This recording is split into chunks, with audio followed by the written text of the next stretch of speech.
આરોગ્ય મંત્રી પ્રફુલ્લ પાનસેરિયા ગાંધીનગરથી સુરત આવીને તરત જ નવી સિવિલ હોસ્પિટલ પહોંચ્યા. બારડોલી નજીક સર્જાયેલ દુર્ઘટનામાં ઇજાગ્રસ્તોની મુલાકાત લીધી. નવી સિવિલ હોસ્પિટલમાં દર્દીઓને પ્રત્યક્ષ મળીને તેમના સ્વાસ્થ્યની જાણકારી મેળવીને પરિવારજનોને હિંમત અને સાંત્વના પાઠવી. સુરત નવી સિવિલ હોસ્પિટલના તબીબો અને આરોગ્ય કર્મીઓ દ્વારા ઇજાગ્રસ્તો શ્રેષ્ઠ સારવાર આપવામાં આવી છે. દર્દીઓને તમામ જરૂરી આરોગ્ય સુવિધાઓ સમયસર મળી રહે તે માટે હોસ્પિટલ તંત્રને જરૂરી સૂચના આપી છે.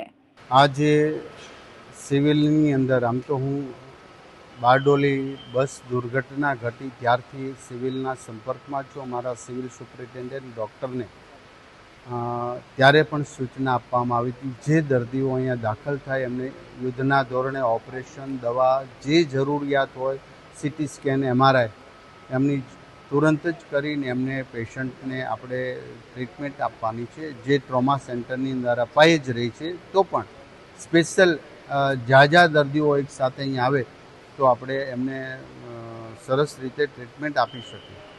સાથ વ્યક્તિઓ એક સેકન્ડના ભાગની અંદર ત્યાં મૃત્યુ પામ્યા, એ દુઃખદ ઘટના છે. પરંતુ જેમને ઈજા થઈ એ સૌ 12 પેશન્ટ અત્યારે સેફ છે. કોઈને બીજો કોઈ પણ પ્રકારનો પ્રોબ્લેમ નથી. એમને ઓપરેશનની જરૂર હતી, એમને ઓપરેશન થઈ ચૂક્યા છે. બાકી જે મેડિકલ ભાષામાં 2 દિવસ પછી કે 4 દિવસ ઓપરેશન કરવાના હોય એ પણ થઈ જશે. એક પેશન્ટને પ્લાસ્ટિક સર્જરીની પણ જરૂર છે, એ પણ અહીંયા થઈ જશે.